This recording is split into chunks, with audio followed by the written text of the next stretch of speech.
The morning park shimmered with sunlight and birdsong. Children laughed near the fountain, adults strolled by, dogs chased patches of light along the path. But for Jasmine Carter, 24, it all felt like a distant picture. She walked briskly across the cobblestone path, clutching a slightly crumpled folder.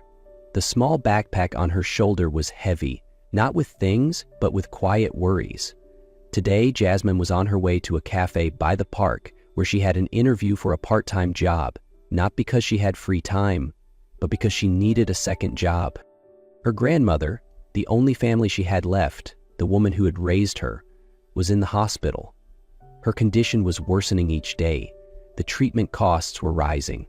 Jasmine's current cleaning job wasn't enough. Every step she took now was a silent plea. She glanced at her watch. 15 minutes left. Just enough to be on time if nothing unexpected happened. A breeze passed gently. A golden leaf drifted past her eyes. Jasmine whispered under her breath, as if to steady her nerves. If I can just get this job, maybe things will be a little better.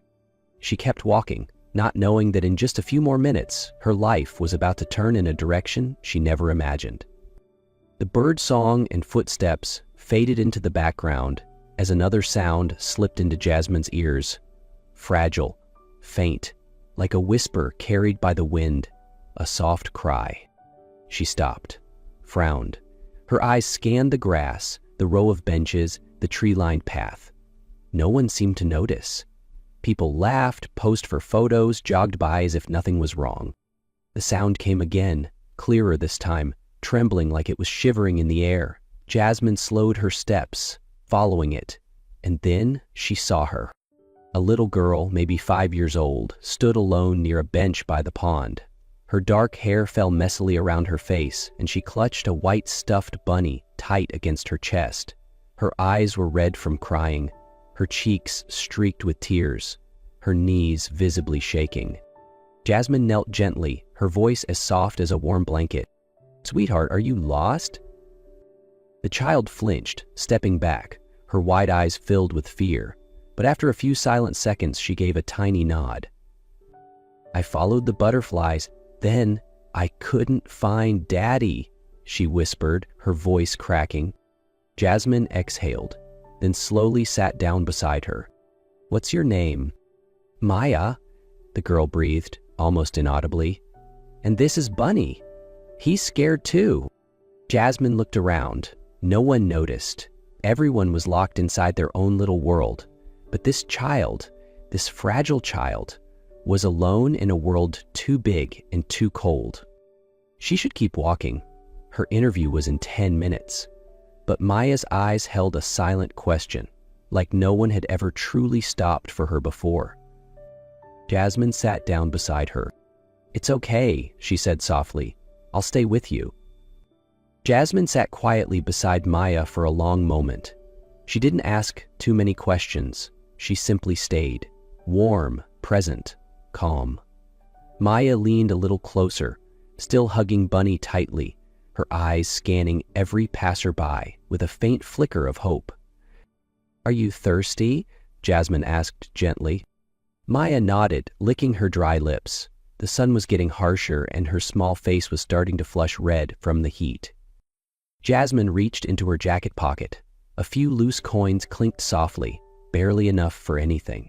She had planned to use them for a small coffee before her interview, something to keep her awake after another sleepless night worrying about her grandmother. But now, she looked at Maya, this little girl with no parent in sight, no water, no idea what to do except cling to a stuffed bunny. Without hesitation, Jasmine stood up and crossed the park to a nearby kiosk. She bought the one cold bottle she could afford and returned, kneeling to hand it to Maya. Maya accepted it with both hands, as if it were the most precious gift in the world. After a small sip, she looked up at Jasmine, her eyes lighting up with a soft glow. "You're like the fairy ladies from my storybooks," Maya whispered. For the first time that day, Jasmine smiled. A real smile, soft and surprised, like a flicker of light breaking through a storm she hadn't realized she was walking in. They had only shared a quiet moment when a voice rang out across the park, shattering the calm. "Maya." The call echoed through the trees. Jasmine looked up and saw a group of men in dark suits hurrying toward them. One of them, tall, urgent, with a presence that drew attention, locked eyes on Maya and picked up his pace. "Daddy!" Maya jumped to her feet, the water bottle slipping from her hand and landing in the grass. She ran straight into his arms. Daniel Everett, a name Jasmine didn't recognize, but the financial world knew all too well. Daniel scooped his daughter into a tight embrace, but his eyes immediately shifted to Jasmine, sharp, guarded, like twin blades. "Who are you?" he asked. His voice wasn't loud, but it was firm and cold. "What were you doing with my daughter?" Jasmine froze. She stood quickly, flustered. I was just helping. She was lost. I wasn't..." Daniel didn't let her finish. He nodded to the security guard at his side. "Check her ID and her bag." One of the men stepped forward. Jasmine stiffened, slowly handing over her worn wallet, hands trembling. She had never felt so small, so humiliated. "Daddy, wait!" Maya tugged on his sleeve, her voice pleading. "She didn't do anything bad. She got me water. She's really nice." Daniel looked at his daughter, then at Jasmine, with her faded coat, tired face, and battered backpack beside the bench. In his eyes, she was an unknown, and that made her dangerous. "I've seen too many people use children to get close to people like me," he muttered under his breath. In Jasmine's eyes, fear gave way to quiet pain. She lowered her head, biting her lip. She never expected that kindness could be mistaken for threat so quickly. Just a few minutes later, one of the security men returned. He stepped up to Daniel and leaned in to whisper something quietly. Daniel's face shifted, first with surprise, then slowly into something more thoughtful. "We checked the security cameras near the pond," the guard said softly. "She didn't move from the area. She just sat with the girl and bought her water." Daniel said nothing at first, his eyes fixed on Jasmine, the young woman clutching the frayed strap of her backpack, her face drawn with exhaustion, but bearing no trace of deception. Maya spoke up, her voice small but firm. "He used her last coins to buy me water. She didn't take anything. She just wanted to help." Jasmine's shoulders trembled slightly, but she said nothing. Her pride held her back. It wasn't just the humiliation, it was the ache of being judged for doing the right thing. Daniel took a deep breath. Something in his expression softened, a tiny fracture in the layer of suspicion. "I'm sorry," he said, voice no longer sharp. "I overreacted. Ever since my wife passed away, I've been afraid of losing anyone else." Jasmine looked up. She didn't answer right away. She just gave a slight nod. "I understand," she said gently. "If I had a child like Maya, I'd probably do the same." After a quiet pause, Daniel looked at Maya, then turned to Jasmine. "You stayed with her, even when you could have walked away," he said, his tone softer now. "I owe you a thank you, and at least a proper meal." Jasmine hesitated. She glanced at her watch. The interview was definitely missed by now, but strangely, she didn't feel regret. Part of it was because of Maya, and part of it was because, for the first time in days, she didn't feel rushed. They walked to a small cafe tucked inside the park, just a few wooden tables under a canopy of trees. It wasn't fancy, but it was quiet. Maya chose apple juice and a little sandwich. Daniel ordered black coffee. Jasmine, after a moment of indecision, picked a simple vegetable soup. At first, the conversation was sparse. Jasmine replied politely in short answers. Daniel remained reserved, but Maya, like a thread stitching two worlds together, began chatting about Bunny, about the nights she cried missing her mom, about how her mom was a star in the sky now. Jasmine listened in silence, her eyes glistening with a quiet ache. Maya's story touched a place deep within her that she hadn't dared visit in a while. Daniel noticed and spoke again, not from suspicion, but from shared experience. "My father was strict. I always felt alone even in a big house," he said slowly. "When my wife passed, I closed off. All I had left was Maya and fear." Jasmine nodded, not saying anything, but her eyes spoke for her. Beneath the trees, over paper cups and broken sandwich crusts, 3 strangers from distant lives quietly came closer than they had ever expected.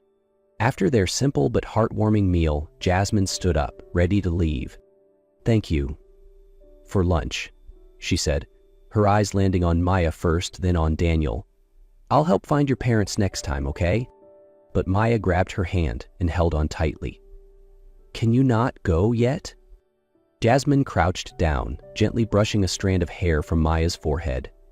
"I have to go to work, sweetheart." Daniel watched the moment for a beat, then spoke. "You made her feel safe. That's not something just anyone can do." He paused, choosing his words carefully. "I've been looking for someone to spend time with her a few days a week. Help with learning, play a little. Not a formal tutor, just someone like you." Jasmine blinked. "You're offering me a job as Maya's tutor?" Daniel nodded. "If you have time, I understand things may be complicated, but if you say yes, I think Maya would be very happy." Jasmine didn't speak right away. Images flashed through her mind. Hospital rooms, medical bills, sleepless nights. But then she looked at Maya, those wide, hopeful eyes still clinging to her hand. "If I can make it work," Jasmine said softly, "I'd love to." Jasmine started her new role the following week. Every afternoon, after finishing her shift at the laundromat, she pedaled her bike to the Everett estate, a large, quiet home on the edge of the city, surrounded by blooming gardens and winding stone paths. She wasn't a traditional tutor. Maya didn't need strict lessons. She needed someone patient, someone who listened, someone who would spend an entire hour drawing a 3-legged cat simply because she wanted to. They read fairy tales together, colored pictures, strolled through the park, and shared ice cream on breezy afternoons. Maya laughed more, and Jasmine, though her mind still carried the weight of her grandmother's illness, felt her heart grow a little lighter. Daniel occasionally appeared. At first, he stood at a distance, observing. Then gradually he began sitting nearby, listening, sometimes sharing small stories from his childhood. One afternoon, as Jasmine helped Maya write the letter G, the first letter in Grandma, the little girl looked up and tilted her head thoughtfully. "If Mommy were still here," she said, "I think she'd really like you." Jasmine didn't know how to respond. She just gently hugged Maya and smiled. No one said it out loud, but something between the 3 of them was beginning to take shape. Quietly, softly, like a new chapter unfolding in a book written by hearts that had once been broken. It was the day of Maya's year-end school recital, a big event where the city's most prominent families gathered, dressed in elegance and exchanging polished small talk. Jasmine arrived in a simple dress, borrowed from a coworker at the laundromat. She told herself she was just there for Maya, not to be noticed. But as she stepped into the grand, glittering hall, something quiet and unwelcome settled in her chest. The feeling of not belonging. Her name had been neatly printed on a card and placed among the guest seats. Maya spotted her from the stage, waving excitedly in her blue butterfly costume. Jasmine smiled. In that moment, she truly felt like she belonged. But after the performance, a woman in a designer dress approached, eyes sweeping Jasmine from head to toe. "And you are?" "I'm Maya's tutor," Jasmine replied, keeping her voice steady. The woman smiled, a smile without warmth. "Ah, the one Daniel mentioned. Strange. He doesn't usually bring help to events like this." Jasmine froze. But what hurt more than the words was the look from Daniel, standing just a few feet away, having heard it all, and saying nothing. That night, just as Jasmine had changed out of her dress, her phone rang, a call from a neighbor back home. "Your grandmother, she had another episode," the woman's voice trembled. "The doctor says this one's worse. They're not sure she'll make it through the night." Jasmine's heart clenched. She didn't hesitate. Threw a few clothes into a bag, gathered her grandmother's medicine, and sent Daniel a single brief message. "I have to go. My grandmother is critical." No explanation, no apology. She didn't wait for a reply. Jasmine left that night carrying only a backpack, a worn pair of shoes, and a heart that had just started to open, now folding back under the weight of old fears. On the overnight bus, she thought of Maya, probably asleep, hugging Bunny as always, and of Daniel, the man who stayed silent when she needed someone to speak. She wasn't angry, just sad, because just when she began to believe she might truly belong, reality reminded her she was only ever passing through. In the days after Jasmine left, the Everett estate fell quiet. Maya didn't ask much. She simply clutched Bunny all day, sitting by the window, staring out at the garden where Jasmine once taught her how to draw butterflies. Daniel, however, felt Jasmine's absence more than he had expected. There was no more laughter echoing through the halls, no more little feet rushing in to show off messy sketches. The house felt bigger now, but emptier too, like it had swallowed her absence in silence. One late evening, he sat alone in the library, rereading Jasmine's last message. Just one short line. No bitterness, no blame. I have to go. My grandmother is critical. Thank you for everything. Simple words. But for a man who controlled empires, it was the one thing that left him completely powerless. The next morning, Daniel called his assistant.